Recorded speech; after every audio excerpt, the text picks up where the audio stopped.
When I was a young monk, I believed happiness was something you chased, like a butterfly that lands only on the lucky. I thought that if I meditated harder, prayed longer, or helped more people, joy would come and stay. But one day my teacher smiled and told me, happiness is not a treasure you find, it is a seed you grow. He asked me to plant a single jasmine seed in the garden. Water it each day, but never pull on the stem to make it grow faster, he said. At first I laughed. Of course you can't pull a plant taller. But then I realized I had been doing exactly that with my life. Rushing, pushing, grasping, trying to force happiness instead of allowing it to blossom. Happiness is not in the next big achievement, the next trip, or the next chapter of your life. It's in the moment you're living now. But the mind loves to wander to the mistakes of yesterday or the promises of tomorrow, while life quietly happens in front of you. I remember sweeping the temple floor one morning.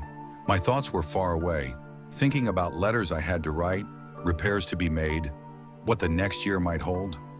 My teacher walked by, looked at my broom and said, "Your hands are here, but your mind is everywhere else. How can joy find you if you are not at home in this moment?" That day I learned the first step to happiness is coming home to now. Once a traveler came to our monastery, restless and unhappy.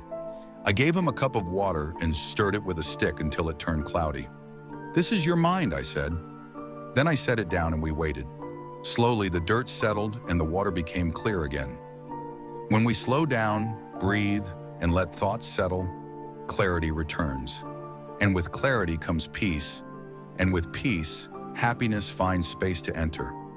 Mindfulness is not about escaping the world, but seeing it clearly without the storm inside. Happiness also comes when we put down what we no longer need to carry. A monk I once knew carried a heavy bucket of water up a hill every morning. One day he tripped and the bucket cracked, leaking water all the way back to the monastery. He sighed until he noticed flowers growing along the path, nourished by the dripping water.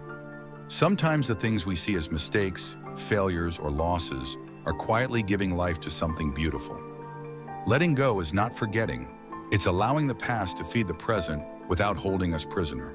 In our temple, meals are served in small wooden bowls. Not much by the world's measure, but enough to satisfy the body. At first I wished for more, but then I realized that each bite was precious because I noticed it, savored it. Happiness is not always in having more. It's in noticing what we already have. Gratitude turns what is enough into more than enough. So, if you wish to master happiness, remember, be here fully in this moment. Let your thoughts settle like still water. Release the weights that no longer serve you, and drink deeply from the small bowls life offers. Happiness is not a distant mountain you climb. It is the quiet garden you tend every day.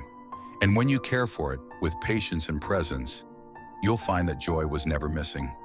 It was simply waiting for you to stop searching long enough to see it. So, my friend, if this story has brought you even a moment of peace or a seed of inspiration, stay with us. We share many more paths, lessons, and quiet truths like this.